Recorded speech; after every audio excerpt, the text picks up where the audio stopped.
안녕하세요. 이 채널에 올라오는 다양한 사연 들으며 함께 욕도 하고 맞장구도 쳐가며 재미있게 듣고 있는 애독자 1인입니다. 사연들 듣다 보면 내가 의도한 일도 아닌데 살다 보면 속 뒤집힐 일들이 참 많아요. 저도 평생 누구한테 아쉬운 소리 한 번 안 하고 생긴 대로 살다가 시집가서 처음으로 겪는 황당한 일들에 어처구니가 없었던 적이 있어요. 이게 정말 제가 잘못해서 일어난 일인 건지 제 얘기 한번 들어보시겠어요? 저는 평범한 30대 직장인입니다. 저희 남편도 저랑 집안 환경이나 조건이나 딱히 둘 중 누가 더 처지거나 더 낫거나 할 만한 게 없이 고만고만하게 비슷한 직장인이에요.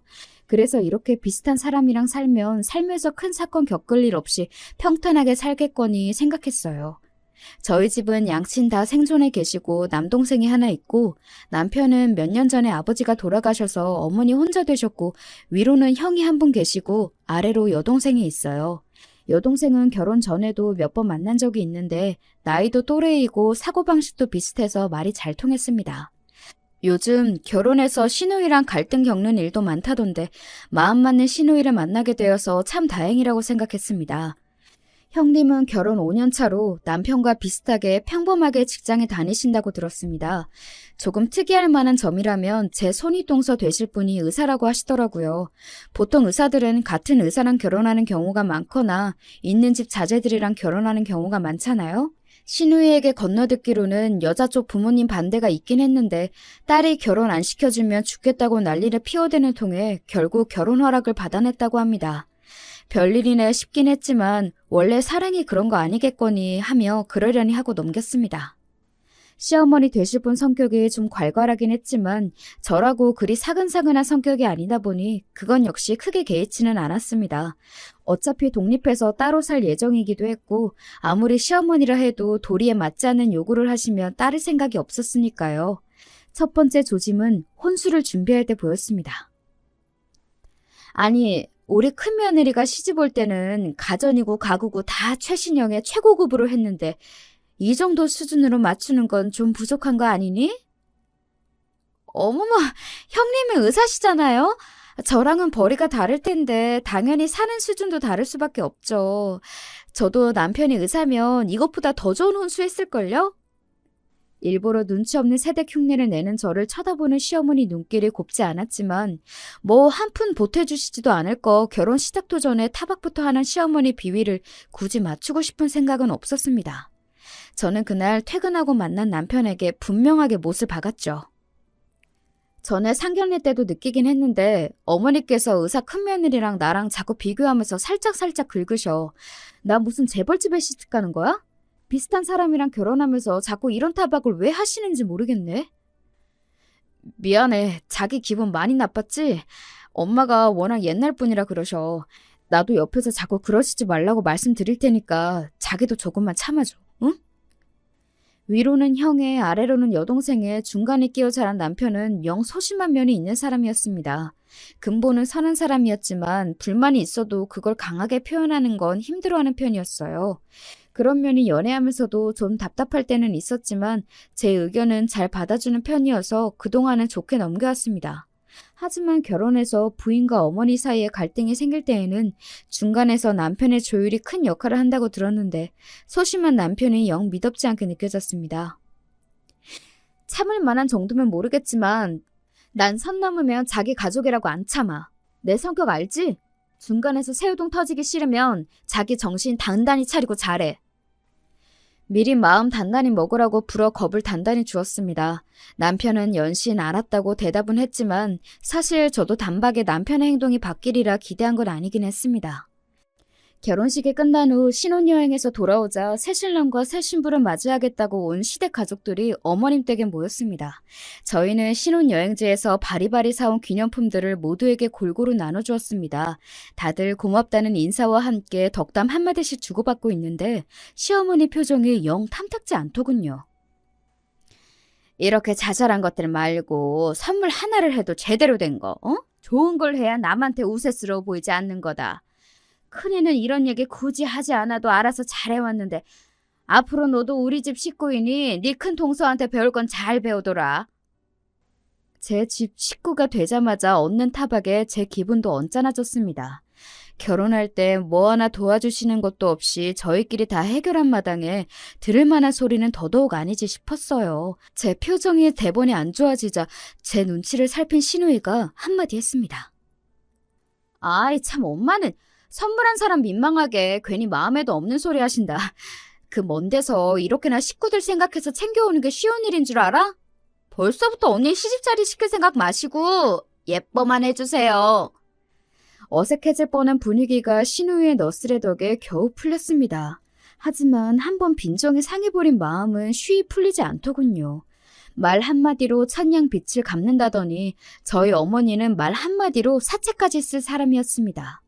본인이 제 기분을 상하게 하실수록 본인 아들이 쥐잡힐 듯 잡힐 것이라는 걸 아시는지 모르시는지 그날 신혼집으로 돌아가는 길에 남편에게 쏘아붙였습니다. 전에 내가 얘기했을 때 당신 어머니께 말씀 잘 들어보겠다고 하지 않았어? 당신이 듣기로는 오늘 어머님이 나한테 하신 말씀 정도는 좀 참아볼 만하다 싶어? 기어이 중간에서 새우등이 터진 남편은 땀을 뻘뻘 흘렸습니다. 참 내가 그러시지 말래도 나이 드신 분이라 그런가 말씀드려도 고치기가 힘드신가 봐. 고칠 생각은 있으시고? 이제 막 시집 왔는데 이 정도인데 날이 갈수록 심해지면 더 심해졌지 나아질 것 같지가 않아 내가 보기엔. 나 결혼 전부터 분명히 말했다. 선 넘으시면 나도 진짜 안 참을 거야. 그러자 남편이 한숨을 푹 내쉬었습니다. 그러면서 짐짓 우울한 목소리로 말했어요. 사실 어머니가 원래 편애가 좀 심하셔. 나 어릴 때에도 좋은 거랑 새 거는 다 형한테 돌아가고 나랑 동생은 맨날 쓰던 거 헌 것만 물려받았어. 비슷한 성적을 받아도 형은 오냐오냐 칭찬해 주시면서 나한테는 살가운 말도 잘 안 해주시고 막내는 그래도 타고난 성격에 당찬데가 있어서 엄마가 그러셔도 기죽지 않고 제 몫은 잘 찾아 먹었는데 아무래도 나는 타고난 성격도 이렇다 보니 크면서도 늘 손해를 보면서 산 것 같아. 그래도 자식들 시집장가 보내고 나면 좀 나아지지 않을까 생각했는데 그 편애가 형수님한테 옮겨갈 줄은 또 몰랐네. 내가 당신한테 면목이 없다 진짜. 굳이 남편이 구구절절 설명하지 않아도 그간의 집안 분위기로 충분히 예상 가능한 상황이긴 했어요. 남편 성격에 평생 괄괄한 시어머니 밑에서 기도 못 펴고 살았을 걸 생각하니 좀 안쓰럽기도 했습니다. 그러나 그렇다고 해서 남편과 함께 미운 오리 새끼로 구박받으며 살 생각은 추호도 없었습니다. 지금까지는 어땠을지 몰라도 새 사람 들어오면 어머니도 바뀌시는 게 있어야지. 그리고 당신이 지금까지 그렇게 살아왔다고 앞으로도 그런 대접 받는 것도 싫어. 당신도 이제 한 가정이 가장이야.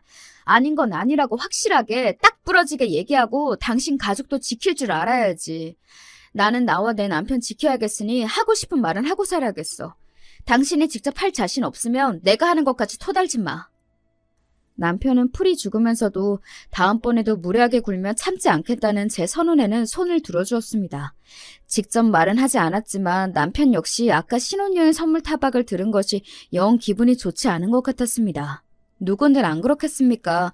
그 먼 나라에서 기껏 생각해서 돈 쓰고 힘 들어가며 선물했더니 안 하니만 못한 소리를 들었는데요. 거기다 남편도 혼자 차별을 감당할 때와는 달리 제 척까지 곱지 않은 눈으로 바라보는 제 시어머니께 슬슬 불만이 차오르기 시작한 것 같았습니다. 그래도 처음에 모호한 태도와는 달리 저와 뜻을 같이 하고 있다고 생각하니 앞으로 갈등이 생겨도 오늘처럼 짜증만 나지는 않겠지 생각했죠. 그러고는 결혼식 이후 직장에 복귀하고 저도 남편도 새로운 생활에 적응하느라 정신없이 바빠 첫 시댁 방문의 기억은 조금씩 잊혀가고 있었습니다. 정신없이 오후 업무를 보고 있는데 갑작스럽게 시어머니에게서 연락이 왔습니다. 네, 어머니, 이 시간에 어쩐 일이세요? 얘는 시어머니가 전화 좀 할 수도 있지. 대뜸 첫마디가 그게 뭐야? 나 픽업 좀 와야겠다. 네? 친구들 모임이 있는데 너 결혼하고 처음이니 인사도 할 겸 퇴근하면 곧장 집으로 와. 어머니, 지금 저희 부서 가장 바쁜 요일이에요. 오늘 야근 확정이에요. 일정이 있으면 미리 연락을 주시지. 퇴근 시간 1시간 전에 말씀해 주시면 어떡해요. 아니, 내가 얘기하기 전에 시집을 왔으면 시어머니 지인분들께 먼저 인사를 드리는 게 예의 아니니? 그리고 네가 야근을 하는지 집으로 가는지 내가 어떻게 알아? 가뜩이나 바빠 죽겠는데 짜증이 확 치밀어 올랐습니다. 시댁 쪽 식구들에게 인사를 드리지 않은 것도 아니었어요. 바쁜 와중에도 주말에 쉬지도 못하고 틈틈이 불려가서 어머님 친정 식구들이며 모임 지인분들이며 부지런히도 인사를 드렸습니다. 그런데 평일에까지 꼭 이러셔야 하나요? 저는 끓어오르는 화를 누르며 답했습니다. 그렇게 말씀하셔도 오늘은 업무 때문에 도저히 시간을 뺄 수가 없어요. 형님은 개원이라 6시면 바로 퇴근하시니까 오늘은 형님하고 같이 갔다 오시고 저랑은 다음에 같이 가세요, 어머니. 아니, 그냥 직장인인 너하고 바쁜 의사 선생님이 큰애하고 같아? 순간 인내심이 뚝 끊기는 것 같았습니다. 아니, 형님이 의사면 의사지. 의사인 형님 시간은 금이고 직장인인 제 시간은 똥입니까? 더 대꾸하고 싶지도 않아 지금 바로 회의 들어가야 해서 끊습니다. 딱딱하게 말하고는 전화를 끊어버렸습니다. 친정에서 자라면서는 단 한 번도 부모님께 남동생과 차별받은 적이 없었던 제 입장에서는 남이 저를 이렇게 함부로 대한 역사가 없었습니다. 그래서 이건 열이 받다 못해 다소 기이하게 느껴질 정도였죠. 같은 동시간대 대한민국에서 살고 있는 사람끼리 이렇게나 다를 수가 있다니 어머님을 내 이해의 범주에 넣어서는 안 되겠구나 싶었죠. 야근하고 들어갔더니 전화로 남편이 한 소리를 들었는지 말을 전하더군요. 자기가 엄마한테 쌓인 게 많은 건 아는데 그래도 어른이 말씀하시는 중인데 전화를 끊어버리는 건 좀 그랬어. 뭐라고? 토시 하나 빼놓지 말고 어머니 말씀하신 그대로 얘기해. 제 매서운 기세에 남편이 우물거리며 말했습니다. 친구들에게 새 며느리 소개를 시키려고 좀 데리러 오라고 했더니 바쁘다고 있는 대로 유세를 부리며 끊더랍니다. 당신 진짜 바보야? 아니면 당신한테 진짜로 내가 그거밖에 안 되는 사람이야? 아무렴 내가 좋게 소개시켜준다는데 유세 떨며 전화 끊었겠어. 퇴근 시간 직전에 갑자기 전화해서는 일이 바빠서 퇴근도 못한다는데 예의 없는 취급하면서 의사 며느리랑 비교하면서 셔틀 취급하는데 그냥 참아? 그딴 소리밖에 못할 거면 앞으로 나한테 어머니 말씀 전하지 마. 문을 쾅 닫고 혼자 들어와 버렸습니다. 부하가 치밀어서 견딜 수가 없었습니다. 제가 도대체 왜 이런 취급을 받아야 합니까? 처음으로 남편과 결혼한 걸 후회했습니다. 결혼하기 전에 어머니가 저런 분이신 줄 알았으면 너랑은 절대 결혼 안 했으리라 씩씩대고 있으니 곧 제 눈치를 보며 남편이 방 안으로 들어왔습니다. 미안해 여보, 내가 잘못했어. 어머니 그러시는 게 하루 이틀도 아니고 어머니 말씀만 듣고 당신한테 그렇게 얘기하면 안 되는 거였는데 당신이 정말 그랬을 거라고 생각해서 그렇게 말한 게 아니고 어머니한테 얘기를 들었으니 당신 얘기도 들어보려고 한 말이었는데 내가 말을 잘못했어. 어머니가 야근한다고 하는데 그렇게까지 하실 줄은 정말 몰랐어. 이게 다 내 잘못이야. 내가 평소에 부당한 게 있어도 아무 말도 안 하니 당신한테까지 그러시는 거겠지. 이제 진짜로 당신이 하는 일에 토 안 달게. 어머니가 말도 안 되는 소리 또 하시면 당신도 참지 말고 당신 하고 싶은 대로 다 해. 아직 분은 다 풀리지 않았지만 자기 나름대로 제 화를 풀어주려고 애쓰는 남편을 보면서 조금 화를 누그러뜨렸습니다. 그러면서 도대체 내가 어쩌다가 이런 피곤한 상황에 놓이게 되었나 한숨이 나왔습니다. 평생 하고 싶은 말을 참아가며 살아본 적이 없었던 저로서는 요즘에 이러한 상황들이 참 답답했습니다. 그래서 남편에게 다시 한번 단단히 다짐을 받아냈죠. 나 저번에 한 말 그냥 한 거 아니야. 아무리 당신 며느리라도 서로 지켜야 할 예의라는 게 있는 거야. 그리고 난 나에게 최소한의 예의도 지키지 않는 사람한테까지 예의 지킬 정도로 착한 사람도 아니고 당신 어머니라서 참아주는 건 딱 오늘까지야. 앞으로 나 막 나간다고 딴소리 하지 말고 자신 없으면 지금 얘기해. 아니야, 나도 그냥 한 소리 아니야. 나한테 그러시는 것까지는 이게 내 팔자지 싶어 참았는데 아들이 결혼을 했는데 당신한테까지 이런 식으로 구는 건 나도 당신 보기 창피해서 안 되겠어. 앞으로 또 이렇게 말도 안 되는 요구하시면 당신 참지 말고 할 말 다 해. 어머니 연락 안 받아도 나도 뭐라고 안 할게. 남편에게 단단히 다짐을 받아내고는 그래, 이제 나도 더는 안 참는다. 마음 먹고 기회가 찾아오기만을 벼르고 벌렸습니다. 그리고 예상했던 것처럼 그 기회는 멀지 않은 날에 다시 찾아왔죠. 할머님 제사가 있는 날이라 바쁜 와중에도 팀원들 눈치를 봐가며 간만에 정시퇴근한 날이었습니다. 퇴근 후 곧장 어머님 댁으로 갔는데도 7시 가까이 됐더라고요. 그런데 저 말고 아무도 온 사람이 없었습니다. 어머님, 형님은요? 너 왔으면 됐지. 네 형님은 또 왜 찾아? 어머님, 그건 아니죠. 이 집 며느리가 저 하나인가요? 이 집 아들들이며 딸이며 하나도 없고 저도 오늘 회사에서 있는 눈치 없는 눈치 다 봐가며 겨우 정시 퇴근해서 곧장 어머님 댁으로 온 거예요. 애들이야 퇴근하면 어련히 알아서 오겠지. 너는 결혼하고 처음 맞는 시댁 제사인데 뭐가 그렇게 불만이 많아?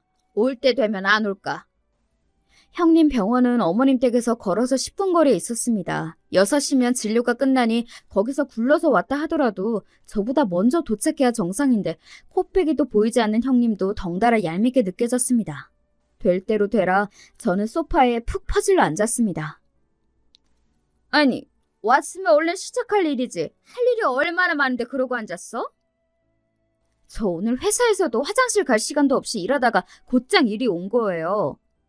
일할 사람 다 오면 그때 움직일 테니 좀 두세요. 부러워 기분 나쁜 티를 숨기지도 않고 말하자 어머님이 어처구니가 없다는 표정으로 저를 쳐다보았지만 제 입장에서는 어머니만큼 어처구니 없는 경우가 없었기에 신경도 쓰지 않았습니다.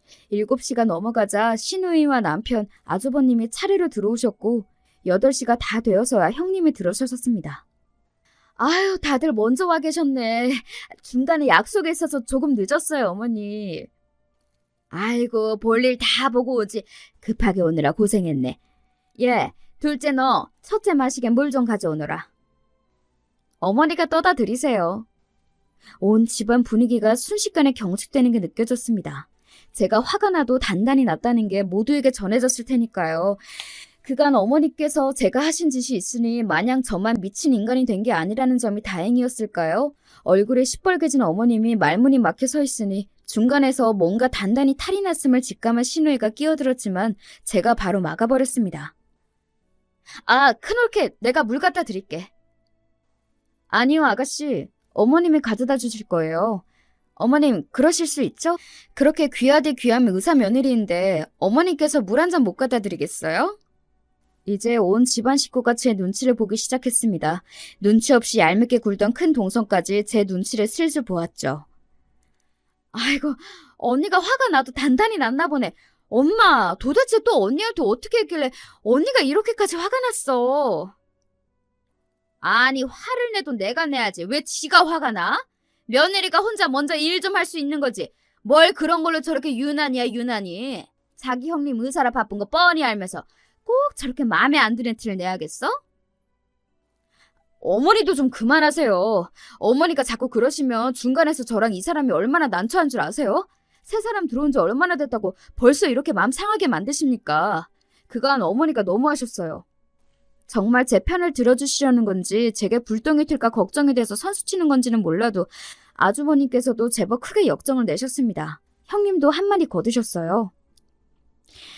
그래요, 어머님. 동서가 그간 얼마나 서운한 게 많았으면 그랬겠어요.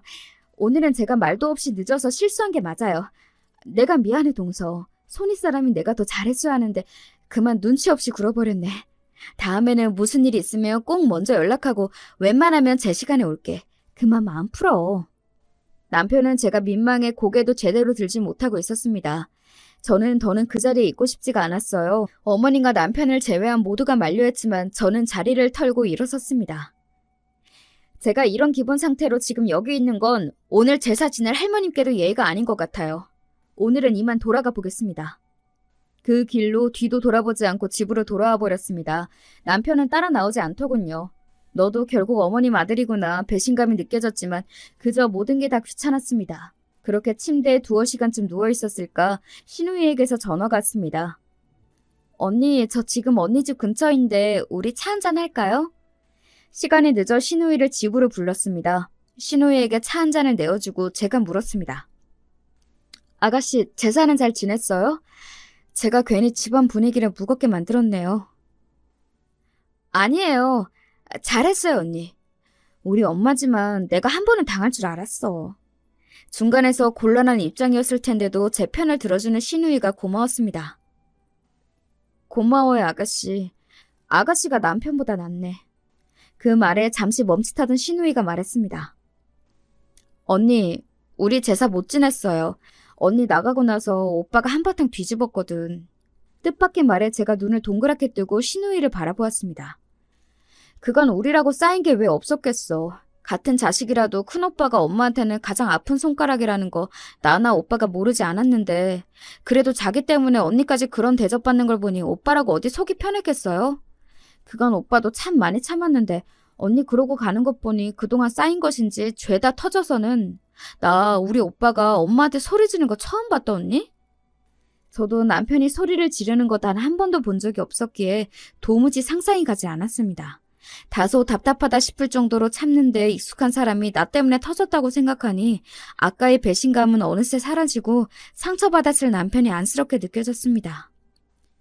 어느 정도였냐면 오빠가 이러실 거면 차라리 얼굴 보지 말자고까지 하더라니까요. 나 진짜 오늘 우리 오빠한테 너무 놀랐어. 오빠가 진짜 그랬어요? 그렇다니까. 신이 나서 설명하는 신우이를 보며 아무리 제 어머니가 내가 잘못을 했어도 나는 남이고 어머님은 엄마인데 저렇게 내 편을 들 수 있는 것도 아가씨 역시 쌓인 게 많아서겠지 하는 생각이 들었습니다. 나도 말을 안 해서 그렇지 크는 내내 큰오빠랑 차별대우 받으면서 참 상처 많이 받았다? 그렇다고 둘째 오빠나 내가 큰오빠보다 딱히 부족하거나 떨어지는 것도 없었는데 그렇게 상처를 받아놓고도 평생을 그렇게 자라와서 그런지 나도 그런 환경에 묻어져 있었나 봐요. 내가 그런 상처를 받았대도 남의 집 귀한 딸인 언니까지 그러도록 보고 있으면 안 되는 거였는데 내가 미안해요. 언니, 앞으로 내가 더 많이 신경 쓸게요. 진심 어린 사과를 전하는 신우에게 마음을 위로받는 기분이었어요. 사실 사과를 해야 할 사람은 따로 있었지만 내 기분을 이해하고 공감해주는 한 사람이 있다는 게 많이 위안이 됐습니다. 그렇게 신우이가 돌아가고 새벽이 다 되어서야 남편이 집으로 돌아왔어요. 지금까지 어디 있다가 이제 들어와? 남편은 술을 한 잔 한 것 같았습니다. 평소에 잘 마시지도 않는 술을 마신 건 역시 속상해서였겠죠. 부인이 제 어머니께 그런 취급을 당한 것도 그 때문에 난생 처음 제 어머니께 소리를 질러가며 절연하자는 이야기까지 한 게 그 사람 입장에서는 감당하기 어려운 일이었을 겁니다. 내가 당신한테 정말 미안해. 우리 장인 장모님이 당신 이렇게 귀하게 키워주셨는데 이런 대접 받을 사람이 아닌데 나한테 시집와서 이런 꼴이나 보게 하고 내가 정말 너무 못난 남편이야. 미안해 여보. 혀가 꼬여가는 걸 간신히 정신 부여잡아가며 사과하는 남편이 딱해 보였습니다. 저라고 저런 어머니 밑에서 자라고 싶었을까요? 사랑받지 못했던 유년기의 남편을 꽉 안아주고 싶었습니다. 저는 결혼하고 겨우 몇 달 당했는데도 억울하고 서러운 마음을 견디기가 어려웠는데 평생 저런 환경에서 남편이 자라왔다고 생각하니 너무 마음이 아팠습니다. 나 이제 어머니 안 볼 거야. 내 가족은 이제 당신 하나뿐이야. 당신한테 함부로 대하는 사람은 그 누구도 용서하지 않을 거야. 술에 취해 잠든 남편을 보며 그래 이 사람이 내 편이면 됐지 마음을 달랬습니다. 그 소란이 있은 후로 한동안 어머니께는 따로 연락이 오지 않았습니다. 남편 역시 어머님을 찾지 않았죠. 그렇게 보름쯤 지났을까 신우이를 통해서 어머니께 연락이 왔습니다. 언니, 엄마가 언니랑 오빠 밥 한 끼 먹이고 싶대요. 아무래도 언니한테 사과하고 싶은 모양이야. 저 잘못한 거 없다며 끝까지 뻗대실 줄 알았는데 뜻밖의 소식이었습니다. 정말 안 갈 거야? 안 간대도. 소식을 들었는데도 남편은 고집을 피웠습니다. 예전 같으면 상상도 못할 일이었어요. 저는 비록 어머님이 잘못하시긴 했어도 모자 사이를 갈라놓은 게 아닌가 마음이 쓰이지 않을 수가 없었습니다.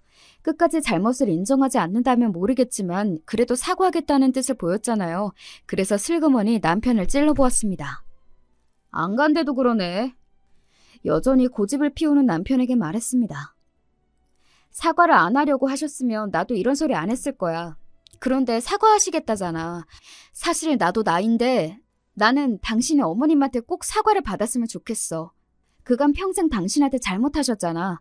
사과 받고 나서 어머님을 계속 보든 지금처럼 안 보든 그것까진 뭐라고 하지 않을게. 그래도 난 당신이 한 번은 사과를 받아야 당신 그간 받았던 서름이 좀 풀릴 것 같아. 내가 내 엄마를 모르겠어? 평생을 저렇게 사신 양반이야.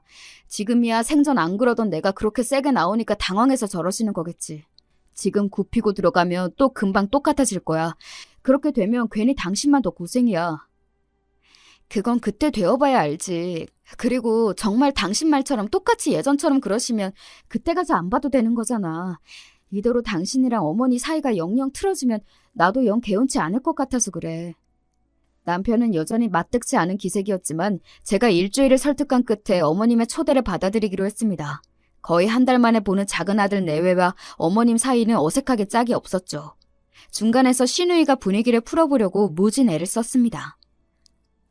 엄마, 오빠도 아직 마음 안 풀렸는데 언니가 어머니 보러 오자고 설득해서 온 거래. 언니가 정말 큰 사람이야. 엄마는 이런 며느리 얻은 걸 감사해야 해. 시어머니의 표정이 떨떠름하긴 했지만 사과를 하려고 불렀다는 말이 거짓은 아니었는지 어머님이 어색하게 입을 여셨습니다. 내가 행동거지를 좀 조심했어야 하는데 그렇지를 못해 너희들 속을 많이 상하게 미안하다.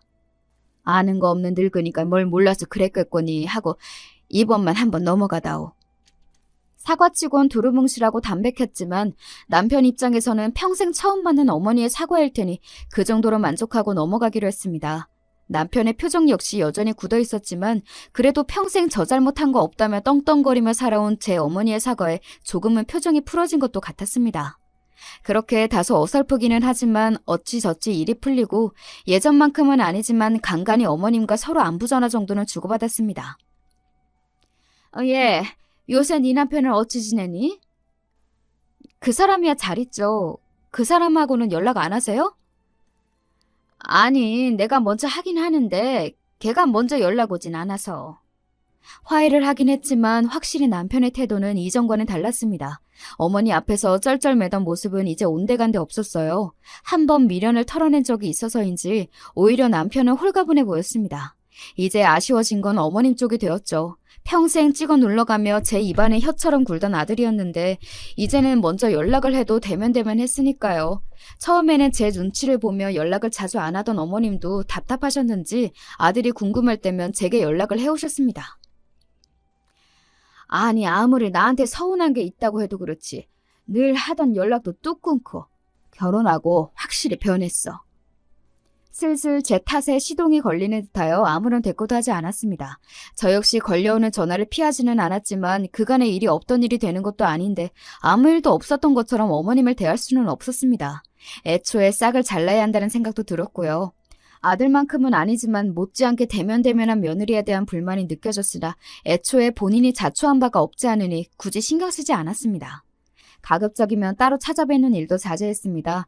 그간의 경험으로 봐서는 서로 최대한 안 보는 것이 분란을 만들지 않는 방법이라는 생각에 저도 남편도 동의했습니다. 제게 연락해 오실 때에는 자꾸 남편과 함께 밥이라도 먹으러 오라고 말씀하셨지만 저보다도 남편이 더 심드렁해했습니다. 뭐 저 맛있는 거 먹이고 싶어서 오라고 하셨겠습니까? 당신 아들 얼굴 한번 보고 싶어 그러셨겠죠. 조금은 안쓰러운 마음이 들기도 했으나 정작 이런 관심이 필요했던 어린 남편에게는 쌀쌀맞게 굴었던 예전 어머니의 모습을 떠올리면 역시 어머님보다는 제 남편이 더 안쓰러웠습니다. 하지만 거절도 한두 번이지 어머님은 자꾸 밥 먹으러 오라고 하시는데 남편은 거절을 반복하니 중간에 낀 제 입장이 슬슬 껄끄러워지기 시작했습니다.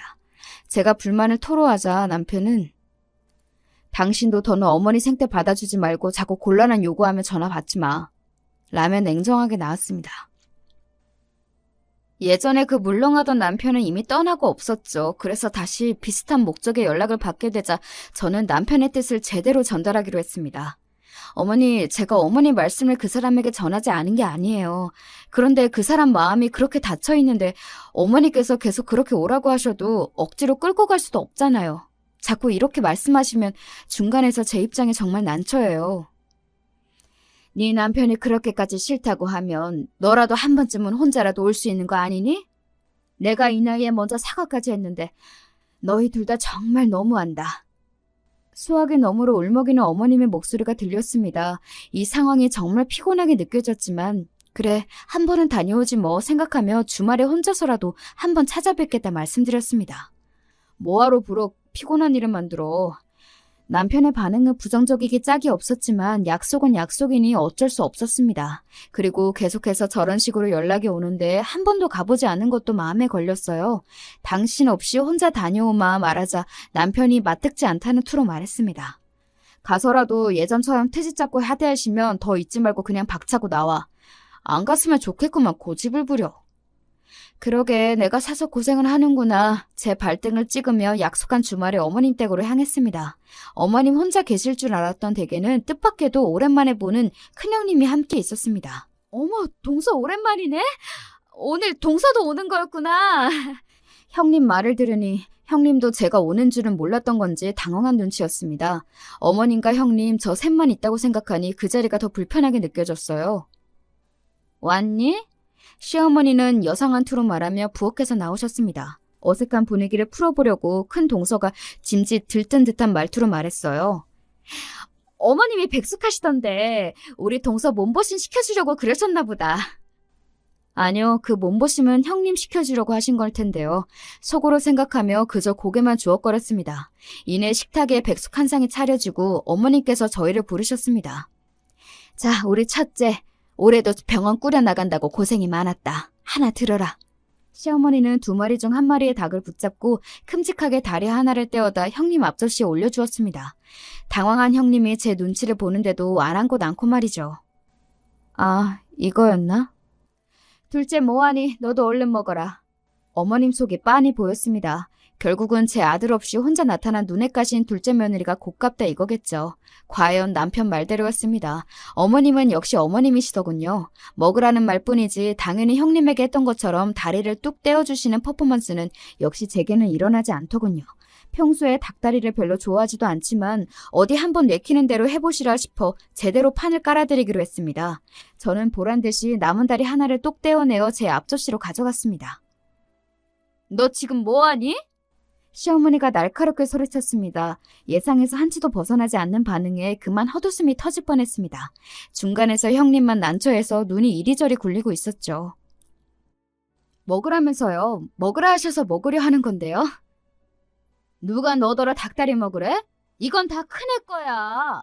어딜 주제의 의사면이랑 같은 대접을 받으려고 들어? 시어머니가 제 앞접시에 놓인 닭다리를 획 채워가더니 형님 앞접시 위에 닭다리 위에 제가 가져간 닭다리를 탁 올려놓았습니다. 누가 보면 닭다리가 집안 대대로 내려오는 갑옷쯤 되는 줄 알았을 겁니다. 뭐 이런 인간이 다 있나 싶어서 시어머니 얼굴을 빤히 보고 있자 도리어 형님이 당황해서 어쩔 줄은 몰라 했습니다. 저는 앉은 자리에서 손을 높이 들어 올려 숟가락을 들고는 있는 힘껏 바닥으로 내팽개쳤습니다. 날카로운 챙그랑 소리가 정적을 깨고 더 크게 울렸습니다. 너 대체 이게 무슨... 이러니 아들한테도 외면당하지. 거침없는 제 말에 시어머니 낯빛이 딱딱하게 굳어버렸습니다. 제가 혹시나 했는데요. 어머님은 참 역신하시네요. 저야 남의 자식이라 그렇다 쳐도 제 남편한테도 이런 식으로 구셨어요? 경악해서 대꾸도 못하는 시어머니에게 저는 참지 않고 속에 있던 말을 그대로 내뱉었습니다. 제가 여기 온다고 할 때 남편이 말렸는데요. 제가 여기 왜 온다고 한지 아세요? 어머님 불쌍해서 온 거예요. 저 평생을 제 자식 가슴에 생채기 낸 줄도 모르고 제 멋대로 사시다 결국엔 아들한테 버림받은 어머님이 불쌍해서. 동서! 거르지 않고 뇌에서 내보내는 그대로 내뱉는 저를 보며 큰형님이 어쩔 줄은 몰라 했습니다. 그러든지 말든지 아랑곳 않고 저는 하던 말을 계속했습니다. 그래요. 형님 공부 많이 하셨고 의사시고 대단하신 분이시죠. 그렇게 어머님 주제에 맞지 않는 며느리 보셨으니 눈이 횟가닥 돌아버리신 것도 알겠는데요. 그걸 왜 제가 받아줘야 해요? 제가 뭐 그렇게 대단한 집에 시집왔다고? 시시각각 불그락 푸르락 변하는 어머님 얼굴이 참 우스워 보였습니다.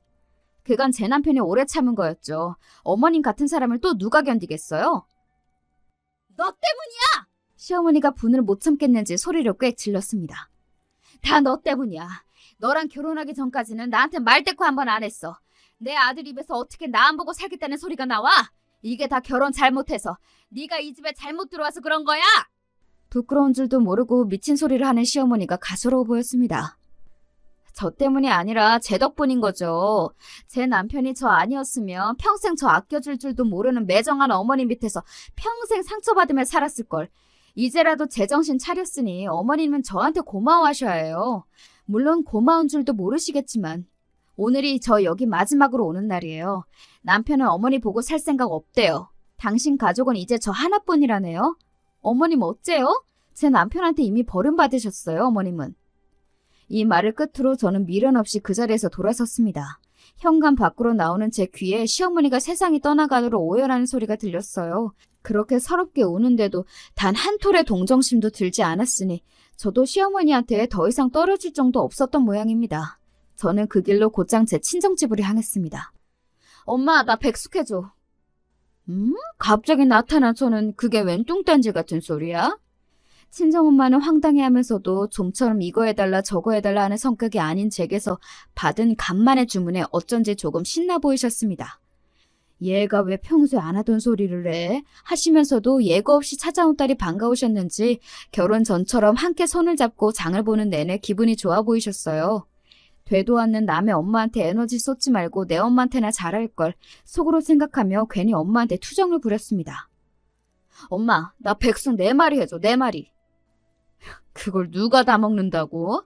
눈을 휘둥그레 뜨시면서도 속으로는 백숙용 생닭 4마리를 카트에 집어넣는 엄마에게 철없는 어린애처럼 말했습니다. 닭다리 8개 내가 혼자서 다 먹을 거야. 얘가 왜 생전 안 부리던 식탐을 다 부린대? 그래, 너 다 먹어라, 너 다 먹어. 다 커서 시집까지 간 딸의 말도 안 되는 억제에도 마치 어린 딸내미를 보듯 사랑이 가득한 엄마의 눈을 보면서 순간 남편이 안쓰러운 마음에 가슴속에서 뭔가가 울컥 올라오는 기분이었습니다. 그때 남편에게서 전화가 걸려왔습니다. 저는 평소처럼 전화를 받고는 말했죠. 자기, 엄마 집으로 백숙 먹으러 와. 뭐? 분명 무슨 일인지 알고 제게 전화를 했을 겁니다. 제가 그러고 나왔는데 형님이 아무리 눈치가 없다 해도 남편에게 연락하지 않았을 리가 없잖아요. 무거운 마음으로 전화를 걸었을 남편은 아무렇지 않은 제 목소리에 오히려 당황한 눈치였습니다. 엄마 백숙이 먹고 싶어서 친정집에 왔어. 우리 엄마 백숙 잘해. 우리 오늘 저녁은 엄마 아빠랑 같이 먹자. 제 말에 남편은 그만 말문이 턱 막힌 듯 했습니다. 한참을 말이 없다 곧 가겠다며 전화를 끊더군요. 백숙을 삶는 내내 엄마가 쉴 새 없이 제잘제잘 딸에게 말을 거는 소리가 주방에 가득 찼습니다. 평소 남말에는 신경 쓰지 않는 제멋들인 성격 탓에 잘 넘어갔다고 생각했는데 그간 알게 모르게 제게 막대하는 시어머니에게 마음을 다쳤었던 모양이에요. 바쁜 딸이 시간을 쪼개 찾아왔다는 것만으로 행복해하시는 엄마 모습을 보면서 그래, 부모에게 사랑받는 느낌은 이런 거였지 마음이 녹아내리는 것만 같았습니다. 굳이 남편까지 불러서 백숙을 먹이려 한 건 남편이 오늘의 기억을 또다시 상처로 남기게 두고 싶지 않아서였어요. 비록 제 친부모는 아닐지라도 서로를 사랑하는 가족 틈에서 따뜻한 저녁 식사 한 끼를 먹이고 싶었습니다. 금세 도착한 남편과 저 친정 부모님까지 내 식구가 도란도란 한 식탁에 머리를 맞대고 앉아 백숙을 먹기 시작했습니다. 저희 엄마가 본인 몫의 닭에서 다리 2개를 뜯어다 저와 본인 사위 밥그릇에 척 얹어주셨습니다. 그러자 저희 아빠가 본인 몫의 닭에서 다리를 하나 뜯어 엄마 밥그릇에 얹어주셨어요. 저는 제 몫의 닭에서 떼어낸 닭다리 하나를 남편 밥그릇 하나 더 올려주었습니다. 어머 여보 얘 좀 봐. 아까 닭다리 8개 자기가 다 먹을 거라고 생떼를 쓰더니 곳에 제 닭다리까지 제 신랑한테 넘겨주네. 제 남편이라고 챙기기는 딸 자식 키워봐야 소용이 없구먼. 짐짐 너스레를 떠는 엄마 아빠 앞에서 겸연쩍게 웃으면서도 남편은 행복해 보였습니다. 고개를 숙이고 열심히 닭다리를 뜯는 남편 눈에 살짝 고인 눈물은 모른 척했습니다. 부디 남편이 오늘 이 자리를 오랫동안 기억해 주길 바랐습니다. 그 이후로 시어머니와는 완전히 절연했습니다. 마지막에 가슴에 무언가 더 맺힐 것도 없이 하고 싶은 말을 죄다 퍼부어주고 온 탓인지 미련도 아쉬움도 일절 남는 것이 없었습니다. 어설프게 남아있던 동정심까지 사라지고 나니 오히려 홀가분했습니다. 남편이 이런 마음으로 시어머니를 찾지 않았던 걸까 싶었습니다. 소식을 들은 시누이는 예상했던 대로 온전하게 저희 편이 되어주었습니다. 시어머니의 행태에 질릴 대로 질린 시누이가 더는 적당히 제 어머니의 비위를 맞춰주지 않고 맞받아치자 그 둘 사이에서도 큰 싸움이 있었다고 합니다. 시누이 역시 오빠처럼 더 이상 어머니에게 지고 들어가지 않기로 결심한 모양이었습니다. 그간 시어머니의 감정 쓰레기통 노릇을 지긋지긋해했던 시누이도 더는 시어머니 연락을 받지 않고 있었어요. 내 엄마인데도 일이 징글징글한데 언니한테도 오죽했겠어요. 시누이는 길게 말하지도 않고 저 한마디로 상황을 깔끔하게 정리하더군요. 시어머니와는 틀어지더라도 시누이와의 관계는 유지하고 싶었던 제 입장에서는 고마운 일이었습니다. 시누이와는 지금도 남편의 동생이자 마음 잘 통하는 친구로 잘 지내고 있습니다. 아주버님과 형님과는 대면대면하긴 하지만 그렇다고 나쁠 것도 없는 관계로 지내고 있습니다. 시어머니와의 볼장 다 보인 마지막 모습을 형님이 고스란히 다 지켜보았으니 사실 제게 정이 떨어진다 해도 딱히 할 말이 없었는데 본인이 사랑을 받는 입장임에도 불구하고 차별받는 제 입장을 이해해준 모양이었습니다. 남편과 시누이, 제가 받을 사랑까지 모두 독차지한 두 분이지만 뭐 그게 또 두 분 잘못은 아니니까요. 게다가 저희 중 그 누구도 그 사랑을 원하지 않으니 더 이상 두 분께 딱히 유감할 것도 없었습니다. 남편은 그 이후 저보다 더 뻔질나게 저의 친정집 문턱을 드나들고 있습니다. 처음엔 어색해하더니 이젠 제가 야근하는 날이면 아예 퇴근을 저희 친정집으로 합니다. 남편이 하도 자주 오니 저희 엄마가 농담처럼 아이고 늙은이들이랑 노는 게 뭐가 재미있다고 자꾸 와. 오지 마. 남편에게 면박을 주어도 예전 같으면 그 농담을 고지 곧대로 듣고 민망했을 남편도 제법 뻔뻔해졌습니다. 민선이랑 노는 것보다 장인어른 장모님이랑 노는 게 더 재미있어요. 쫓아내지 마세요. 하나뿐인 사위가 부리는 애교가 싫지 않으신지 이젠 남편이 저희 친정 식구들과 섞여 있는 모습도 그리 어색한 그림이 아니게 되었죠. 저만 혼자 따돌리고 뭐가 그리 재미있는지 셋이서 수뚝대고 있는 걸 보면 어처구니가 없긴 하지만 사실 정말 기분이 나쁘지는 않아요. 처음에는 그간 제 아내가 제 어머니에게 받은 구박과 서름 때문에 미안한 마음에 더 저희 친정 부모님께 잘하는구나 싶었는데 지금 와서 생각해보면 정작 제 어머님에게서는 제대로 받지 못한 애정을 결혼하고 나서야 제 부모님께 받게 된 것이 남편도 썩 마음에 들었던 것이 아니었을까 하는 생각이 들기도 합니다. 저도 이제는 예전에 주눅든 모습이 많이 사라지고 제 엄마 아빠에게도 자연스럽게 대하는 남편의 모습을 보며 이제는 예전에 상처가 많이 치유된 것 같아 따뜻한 기분이 들곤 해요. 저도 사람이다 보니 어쩔 수 없이 드문드문 꼭 시어머니와의 관계가 이렇게까지 될 필요가 있었을까 하는 생각이 불쑥 치고 올라올 때가 있습니다. 하지만 제가 수백 번 수천 번 이런 마음을 먹어봐야 상대방의 시어머니가 여전히 시어머니인 이상 별 의미 없는 가정이겠죠.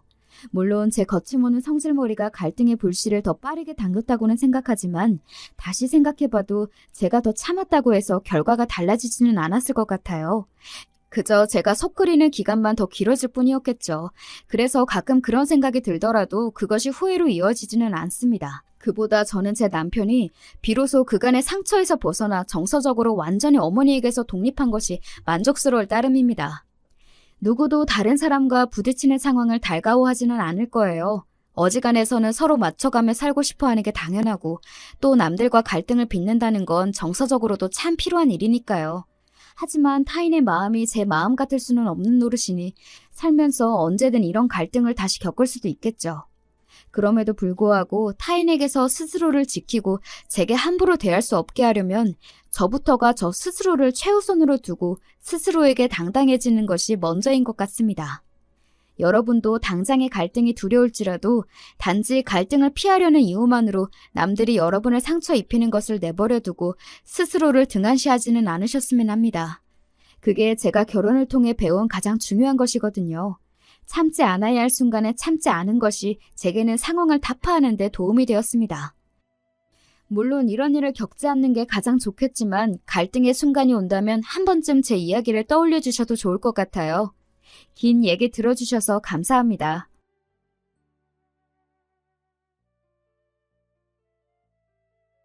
안녕하세요. 매번 너무 잘 듣고 있어서 신세를 지고 있는 사연에 빠지다 채널에 제 얘기를 용기 내어 한번 사연으로 신청하게 됐습니다. 저는 중년 나이의 남자고요. 아직 스스로를 청년이라고 지칭하고 싶지만 이젠 그럼 정말 양심 없단 소리를 들을 것 같은 나이가 됐네요. 세월 참 빠릅니다. 요새는 정말로 세상이 참 좋아졌다는 생각이 새삼 듭니다. 운전을 하면서 항상 유튜브를 들으니까요. 차량과 제 휴대폰이 자동으로 연결이 되니 못할 게 한 개도 없습니다. 불과 20 몇 년 전까진 차에서 기껏 카세트 테이프나 들었는데 말이죠. 그렇지 않나요? 매해 여름마다 해수욕장 계곡 같은 곳들을 놀러 가던 차 안에는 카세트 테이프에 담긴 흥겨운 댄스 음악들이 흘러나오곤 했어요. 부모님께서 잘 들으시던 테이프는 여러 가수들의 히트곡들이 한 곳에 담긴 모음집이었습니다. 제가 종종 시내에 놀러 나갈 때면 그런 것들을 사오곤 했네요. 유별나게 기억나는 테이프 하나가 있습니다. 어느 날 리어카의 각종 가요 테이프들을 실어 판매하시던 아저씨한테 최신 히트곡 모음집을 구매했죠. 표지에 가장 크게 나와 있던 얼굴은 김건모였습니다. 당시에 제가 그걸 10,000원을 주고 샀습니다. 어머니께서 노발대발하셨어요. 5,000원 줄까 하다가 선심 써서 용돈 10,000원 줬더니 두고두고 잘 쓰진 못하고 이걸 어떻게 10,000원을 주고 사와? 그 아저씨도 미쳤지. 정말 미쳤어. 세상 물정 모르는 어린애를 등쳐먹네. 거기 어디야? 리어카 어디 있었어? 시내 문구점 바로 옆에 있긴 했는데 리어카 끌고 계속 돌아다녀서 정확히 몰라요. 근데 엄마가 그거 알아서 뭐 하시게요? 뭐 하기는 당연히 내일 당장 가서 따져야지. 아주 제대로 따지고선 돈도 도로 돌려받을 거야. 너 내일 엄마하고 같이 시내 갈 준비나 해둬. 그래서 제가 바닥에 엎어져서 거의 울다시피 떼를 썼습니다. 왜냐고요? 놀 곳이라곤 시내밖에 없었는데 거기서 리어카 아저씨랑 싸우는 엄마를 두네라고 소문이 번지면 어쩐답니까? 하늘이 무너져 내리는 듯 했습니다. 어릴 땐 또래 친구들에게 잘 보이는 게 세상 그 무엇보다 중요했으니까요.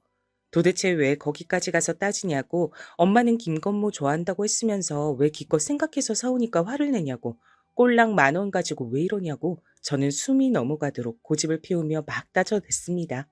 그러자 어머니께선 자식 이기는 부모 없다며 한숨을 쉬시는 것을 끝으로 그 테이프를 품으셨죠.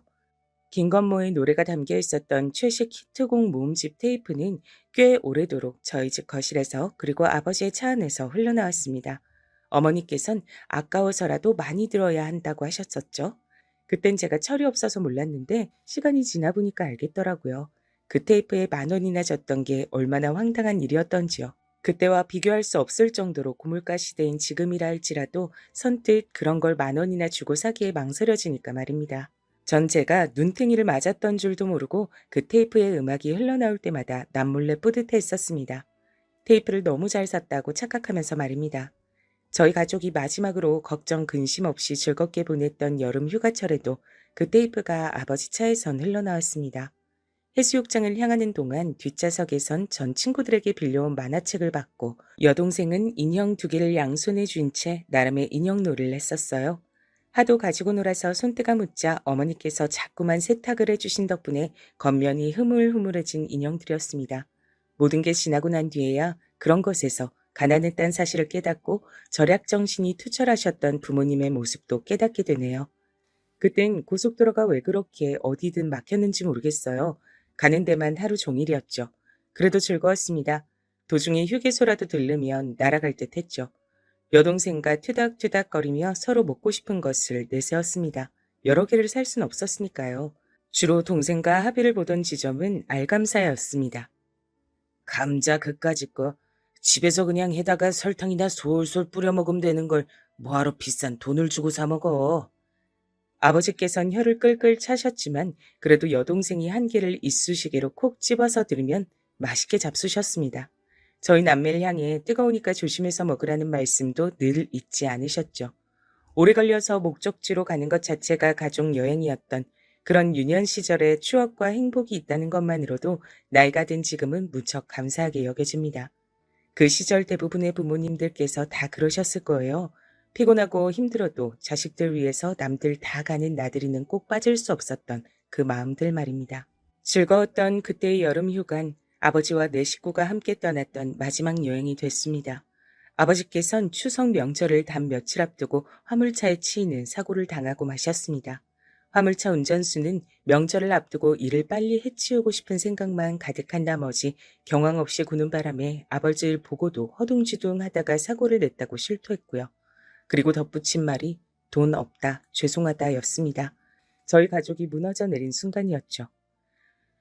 내가 자식 새끼들 위해서라도 마음 굳게 먹고 정신 차려야지. 난 나약해 줄 수 있지만 자식 둔 엄만 나약할 수 없는 법이야. 그 말을 명심하며 정신 다 잡아야 돼.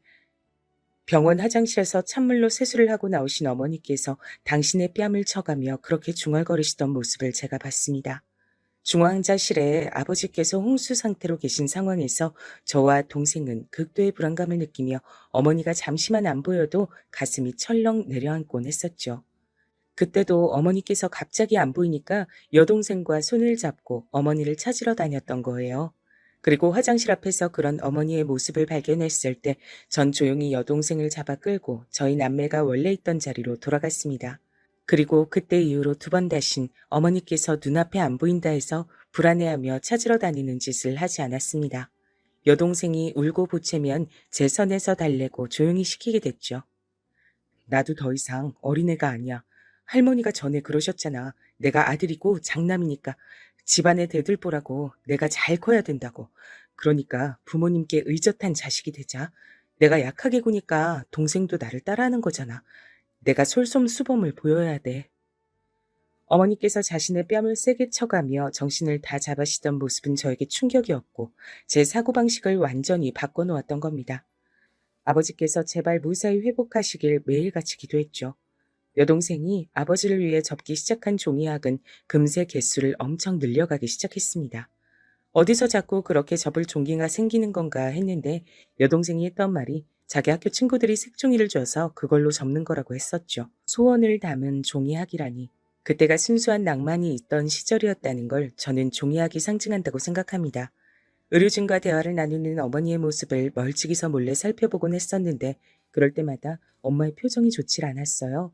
그래서 아버지께서 회복하시는 게 불가능일 거라는 것을 저는 알게 됐죠. 학을 접는 여동생에겐 말하지 않았지만요. 시간이 지나며 저는 남몰래 마음의 준비를 하고 있었고 쌓여가는 병원비에 일가 친척들이 모두 갑갑한 가슴을 두드리며 안타까워했습니다. 애석하게도 당시 집집마다 여유가 있진 못했거든요. 저만 남몰래 마음의 준비를 하고 있다고 생각하던 어느 날 의료진이 공식적으로 마음의 준비를 해놓으시라 그랬습니다. 심장이 쿵 떨어졌고 제 옆엔 동생이 종이학을 가득 담은 상자를 떨어뜨렸습니다. 저희 남매가 엿듣고 있었단 사실을 어머니께선 그제야 아시고 깜짝 놀라 뒤를 돌아보셨어요. 왜 따라와서 듣고 있었냐는 책망을 하시진 못했습니다. 동생이 엉엉 울기 시작했기 때문에 그걸 달래느라 바빠지셨거든요. 전 아버지와의 이별을 준비하며 그간 추억을 곱씹었고 동시에 하늘을 원망했습니다. 단란하게 잘 살던 저희 가족에게 왜 이딴 시련을 주냐고, 왜 하필 우리 집이냐고 원망을 퍼부었죠. 그땐 정말 한 집안의 가장에게 병고가 닥치면 비극이다라는 말이 저절로 나오던 시절이었는데 든든한 아버지께서 한순간에 이렇게 되신 것이 너무나도 원망스러웠습니다. 2달하고도 약 일주일 정도를 병원에 실려오신 이후로 혼수 상태에서 누워만 계셨던 아버지와의 이별을 하게 되던 날이었어요. 아주 늦은 밤중이었는데 의료진이 착잡한 얼굴로 복도 자리에서 꽉 붙어 앉은 채 온기를 나누며 침묵하고 있던 저희 세 사람을 불렀습니다. 그래서 아버지 곁으로 갔죠. 이젠 마지막 인사를 드려야 할 때였고 그 인사를 아버지께서 들으실 수 없음이 슬펐습니다. 사고를 당하셨던 날 아버지께선 유독 일찍 출근을 하셨었고 저희 남매는 그날따라 늦잠 꾸러기들이었기 때문에 인사조차 하질 못했거든요. 미치게 아쉬웠죠. 눈물을 훔치던 그때 정말 놀라운 일이 벌어졌어요. 숙연한 틈을 타 여동생이 종이학 상자를 아버지의 얼굴 옆에 내려놓은 건데요. 그러고 나서 몇 초 지나지 않았을 때 아버지의 눈꺼풀이 파르르 떨리더니 잠시 후에는 눈동자가 보였습니다. 저희 다 깜짝 놀라서 난리가 났었죠.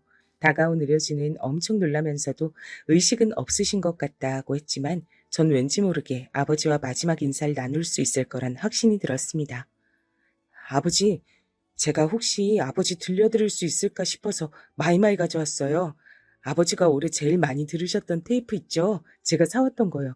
아버지께 말씀 안 드렸던 것 같은데 저 사실 그거 10,000원 주고 사왔던 거예요. 그래도 아버지 차에서 맨날 들을 수 있어서 좋았어요. 신나는 곡이 나오면 운전도 더 흥겹게 된다고 하셨잖아요. 아버지, 혹시 신나는 노래 들으며 떠나시면 가시는 길도 흥겨우실까요? 더 이상 아버지가 안 아프셨으면 좋겠어요.